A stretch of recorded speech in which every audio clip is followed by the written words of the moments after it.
ஸ்ரீ பகவத் ஐயா அவர்கள் எழுதிய ஆகாமிய கர்மா புத்தகத்திலிருந்து 13வது சாப்டர் நன்றே செய்க. வாங்க கேட்கலாம். நன்றே செய்க. எந்த பூட்டையும் திறந்துவிடும் மாஸ்டர் சாவி நம் கைவசமே உள்ளது. ஆகாமியம் என்னும் மாஸ்டர் சாவிக்கு உரிமையாளர் நாம் மட்டுமே. ஆனால் நமக்கு நம்பிக்கை இல்லை.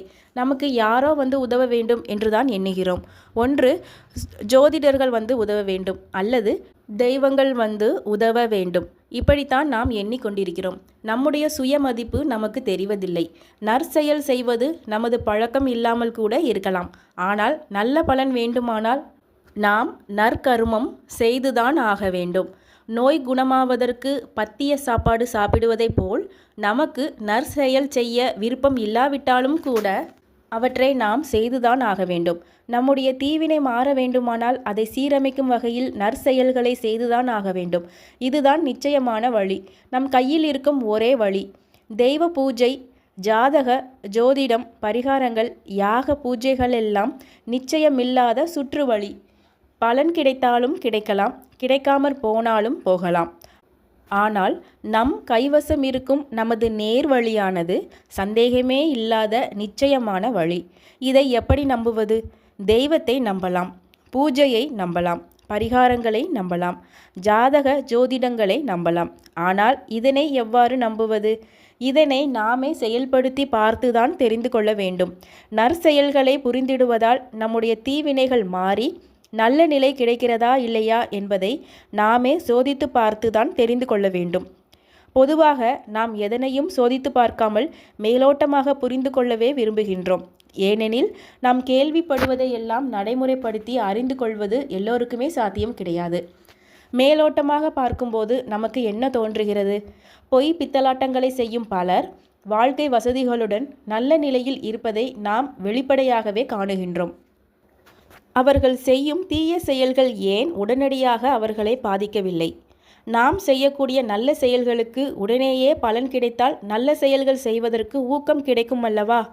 நாம் தீய செயல்களை செய்யும்போது உடனடியாக அதற்கான பலன்களை கொடுத்து தண்டனையை அனுபவிக்க வேண்டியது நேர்ந்தால் தீய செயல்களை செய்யாமல் விடுபட்டு விடலாம் அல்லவா? ஒருவர் தண்டனை அனுபவிக்கிறார் என்றால் தான் எதற்காக தண்டனை அனுபவிக்கிறோம் என்பது தெரிய வேண்டும் அல்லவா? இந்த ஜென்மத்தில் நாம் பலவிதமான கஷ்டங்களை அனுபவிப்பதாக வைத்துக்கொள்வோம். அந்த கஷ்டங்களை அனுபவிக்கக்கூடிய எந்த பாவங்களையும் நாம் இந்த ஜென்மத்தில் செய்திருக்கவில்லை. முந்தைய ஜென்ம பாவமே இந்த கஷ்டத்துக்கு காரணம் என்பது நமக்கு தெரிந்திருக்கவில்லை. தெரிந்திருந்தால் நாம் நமது வாழ்க்கையை நேர்மையாக அமைத்திருப்போம் அல்லவா? இப்போது நாம் இன்னும் ஒரு கேள்வியை கேட்டுக்கொள்வோம். ஒருவர் நம்முடைய கண்களின் முன்னால் பசியில் கஷ்டப்பட்டு கொண்டிருக்கின்றார். உணவு வாங்கும் வசதி அவருக்கு இல்லை. நாம் வசதியோடு இருக்கிறோம். நம்மால் அவருக்கு உதவ முடியும். நாம் அவருக்கு பண உதவி செய்கிறோம். இது பாபமா அல்லது புண்ணியமான செயலா? நிச்சயமாக இது புண்ணியமான செயல்தான். அதே உதாரணத்தை இன்னும் கொஞ்சம் வேறு விதமாக பார்ப்போம். அவருக்கு உதவி செய்யக்கூடிய அளவில் நம்மிடம் பண வசதி உள்ளது. ஆனால் அவருக்கு உதவக்கூடிய மனம் நமக்கு இல்லை. அப்போது அங்கே இன்னும் ஒருவர் வந்து நம்மிடம் கத்தியை காட்டி பசியோடு இருக்கும் அந்த ஏழைக்கு பணம் கொடுக்கும்படி நம்மை மிரட்டுகிறார். அவரது மிரட்டலுக்கு பயந்து போன நாம் அந்த ஏழைக்கு பண உதவி செய்கிறோம். இப்போது நாம் ஏழைக்கு உதவி செய்கிறோம். இது புண்ணியமா? ஏழைக்கு உதவி செய்வது புண்ணியமாக இருந்தாலும் நாம் அதனை மனப்பூர்வமாக செய்திருக்காததால் அதனை புண்ணியம் என்று கூற முடியாது. பாவத்தை செய்யவும் புண்ணியத்தை செய்யவும் நமக்கு முழு சுதந்திரம் கொடுக்கப்பட்டுள்ளது. உடனடியாக கர்ம பலனையும் இறைவனே கொடுக்க நேர்ந்தால் நமது சுதந்திரமும் பறிக்கப்பட்டுவிடும். சுதந்திரமான நிலையில் நாம் செய்யும் பாவங்கள் மட்டுமே பாவங்களாகும், புண்ணியங்கள் மட்டுமே புண்ணியங்களாகும். நற்செயல்கள் நன்மையை கொடுப்பது போல் தீய செயல்கள் உடனடியாக தீமையை கொடுத்துவிட வேண்டும் அல்லவா? நல்ல மனிதர்கள் எத்தனை பேர் தீய விளைவுகளால் பாதிக்கப்பட்டுள்ளனர்? இவற்றையெல்லாம் நாம் ஆய்வுக்கு எடுத்து பார்க்கும்போது நம்முடைய நற்செயல்கள் நற்பலனை தந்துவிடும் என்பதற்கு என்ன உத்தரவாதம்? இதுவரையிலும் நாம் நற்செயல்களை விரதமாக எடுத்து செய்து பார்த்ததில்லை. அப்படி அதனையும் ஒரு விரதமாக எடுத்து செய்து பார்த்தால்தான் அதில் ஏற்படும் விளைவுகள் பற்றி நமக்கு தெரியும். மேலும் உங்கள் வார்த்தையையும் உத்தரவாதத்தையும் நம்பி மோசமான ஒரு செயலை செய்துவிட்டேனே என்று எவராவது கூறினால் அதில் பொருள் இருக்கிறது. ஆனால் உங்கள் வார்த்தையை நம்பி நல்ல காரியம் ஒன்றை செய்துவிட்டேனே என்று எவரும் குறைப்பட்டு கொள்ள முடியாது. ஆகவே நற்செயல்களை செய்து அதன் நற்பலன்களையும் தான் சோதித்து பார்ப்போமே. அந்த நற்செயல் என்பதுதான் என்ன? முதலில் நல்லதை நினைக்க வேண்டும். நமக்கும் நல்லது நடக்க வேண்டும், மற்றவர்களுக்கும் நல்லது நடக்க வேண்டும். பெரிய புராணத்தில் பூசலார் நாயனார் என்னும் பக்தருடைய சரித்திரம் விவரிக்கப்பட்டுள்ளது. பூசலார் நாயனார் சிவபெருமான் மீது மாறா பக்தி கொண்டிருந்தார். தான் வணங்கும் இறைவனுக்கு ஒரு கோவில் கட்ட வேண்டும் என்பது அவரது ஆசை. ஆனால் அவரோ ஓர் ஏழை. வீடு கட்டவே வசதி இல்லாதவர். அவரால் கோவில் எவ்வாறு கட்ட முடியும்? கோவில் கட்டுவதைப் போல் தனது மனதுக்குள்ளேயே கற்பனை செய்து கொண்டார். அப்படி கற்பனை செய்வதற்கு பண வசதி தேவையில்லை அல்லவா? ஒரு கோவிலை எப்படி முறையாக கட்டுவார்களோ அப்படி முறையாக ஒவ்வொரு கட்டமாக இறைவனுக்கு கோயில் கட்டி வந்தார்.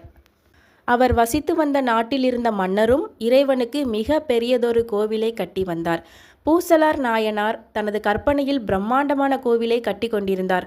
ஆனால் மன்னரோ உண்மையிலேயே அப்படி ஒரு பிரம்மாண்டமான கோவிலை கட்டி வந்தார். மன்னர் கட்டிய கோவிலுக்கான கட்டுமான வேலைகள் அனைத்தும் முடிந்துவிட்டன. இனி கும்பாபிஷேகம் நடத்தி இறைவனை கோவிலில் எழுந்தருள செய்ய வேண்டும். மன்னர் ஜோதிடர்களை கலந்து பேசி அதற்கானதொரு நாளை தேர்வு செய்தார். அன்று இரவு மன்னரின் கனவில் இறைவன் காட்சி கொடுத்தார். காட்சி கொடுத்த அவர் மன்னரிடம் வேண்டினார், மன்னா, நீ உனது கும்பாபிஷேக தேதியை மாற்றி வை. அதே தினத்தில் நான் உனது நாட்டிலுள்ள பூசலார் நாயனார் கட்டியுள்ள கோயிலில் நடக்கும் கும்பாபிஷேகத்திற்கு செல்வதாக இருக்கின்றேன். அவரும் அன்றுதான் நாள் குறித்து விட்டார். மன்னரும் கும்பாபிஷேக தேதியை மாற்றிக்கொண்டார். ஆனால் அவருக்கு அதே தேதியில் பூசலார் நாயனார் நடத்தும் கும்பாபிஷேகத்தில் கலந்து கொள்ளும் ஆவல் ஏற்பட்டது. அந்த குறிப்பிட்ட தேதியில் அவர் தனது பரிவாரங்களுடன் பூசலார் நாயனார் இருக்கும் ஊரை விசாரித்து அங்கு சென்றார். அந்த ஊரில் கோவில் கும்பாபிஷேகம் நடப்பதற்கான எந்த அறிகுறியும் இல்லை. ஆனால் அவரோ ஊரை ஒட்டியுள்ள ஒரு மரத்தின் அடியில் உட்கார்ந்திருந்தார். அவர் இருக்கும் இடத்தை விசாரித்து அங்கு சென்ற மன்னன் அவரிடம் கோயிலை பற்றி கேட்டார். இறைவன் தன்னிடம் காட்சி கொடுத்து கூறியதையும் சொன்னார். தனது மன கற்பனைக்கும் அங்கீகாரம் அளித்த இறைவனின் கருணையை எண்ணிய பூசலார் நாயனார் பரவசமடைந்தார். நல்லதை நினைக்கும் போதுதான் நமது செயல்களும் நற்செயலாக முடியும். நற்செயல்கள் எவை என்பதை எவரும் எவருக்கும் சொல்லிக் கொடுக்க தேவையில்லை. நமது மத நூல்களில் சொல்லப்படாதவைகளா? நமது பெரியோர்கள் சொல்லாதவைகளா?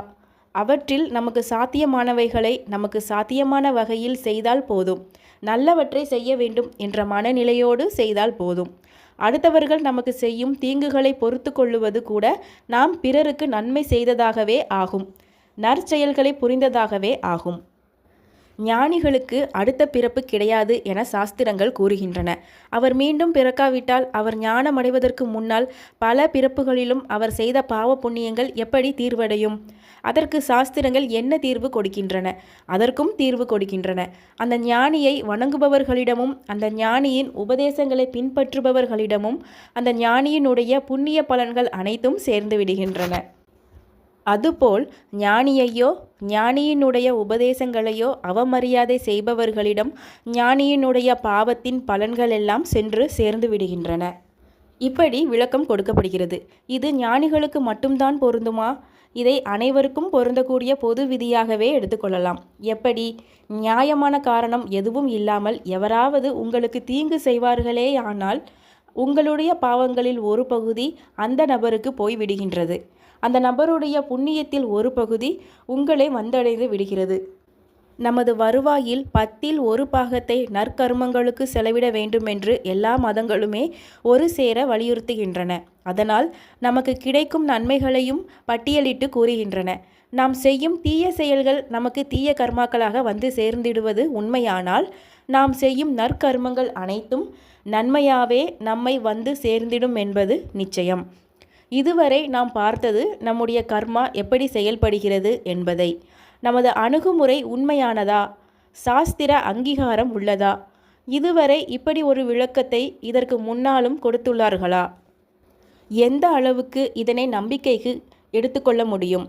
இதை எடுத்து கூறுபவருக்கு இதை கூறும் அதிகாரம் எப்படி கிடைத்தது? என்ன ஆதாரத்தை கொண்டு இவர் இந்த அணுகுமுறையை உபதேசிக்கிறார்? ஒரு சராசரி மனிதனுக்கு கொடுக்கப்பட்ட விபரங்களை ஒரு சராசரி மனிதனாக இருந்து ஆய்வு செய்ததன் விளைவாகவே இந்த அணுகுமுறை உருவாக்கப்பட்டுள்ளது. இதுவும் வெறும் நம்பிக்கைதானா அல்லது அறிவுபூர்வமான அணுகுமுறைதானா என்பதை நாமே நம்முடைய வாழ்விலேயே செயல்படுத்தி பார்த்து கொள்ள முடியும். இந்த அணுகுமுறை தவறாகவே இருந்துவிட்டாலும் கூட நாம் செய்த நன்மைகள் நன்மையாகத்தான் இருக்க முடியுமே தவிர அவை ஒருபோதும் தீமையாக இருக்க முடியாது. நாம் இவ்வாறு பார்த்த கர்மா அனைத்தும் அவை நன்மையான கர்மாக்களாக இருந்தாலும் கூட அவை நம்முடைய லாபத்துக்காக அல்லது நமக்கு நற்பலன் தரும் என்னும் வகையில் செய்யப்படும் கர்மாக்கள் ஆகும். இப்படி பலன் கருதி செய்யப்படும் கர்மாக்கள் அனைத்தும் காமிய கர்மாக்களாகும். புண்ணியம் கருதி செய்யப்படும் கர்மாக்களாகும். இது தவிர இன்னும் ஒரு கர்மா கூறப்படுகிறது. அதுதான் நிஷ்காமிய கர்மா. பலன் கருதாத கர்மாவுக்கு பெயர்தான் நிஷ்காமிய கர்மா. அதென்ன நிஷ்காமிய கர்மா? அதென்ன பலன் கருதாத கர்மா? இதை பற்றிய அடுத்த சாப்டரில் தெரிந்து கொள்வோம். ஸ்ரீ பகவத்தையா அவர்கள் எழுதிய ஆகாமிய கர்மா புத்தகத்திலிருந்து 13வது சாப்டர் நன்றே செய்க இதோடு நிறைவடைகிறது. இந்த புத்தகத்தை நான் வாசித்து காட்டிய விதங்களில் உங்களுக்கு அர்த்தங்கள் சரியாக புரியாமல் இருந்தாலோ அல்லது வார்த்தைகள் சரியாக புரியாமல் இருந்தாலோ இந்த புத்தகத்தை ஒருமுறை வாங்கி இதில் உள்ள விஷயங்கள் என்ன என்பதை படித்து தெரிந்து கொள்ளுங்கள். மீண்டும் அடுத்த சாப்டரில் சந்திப்போம். நன்றி, வணக்கம்.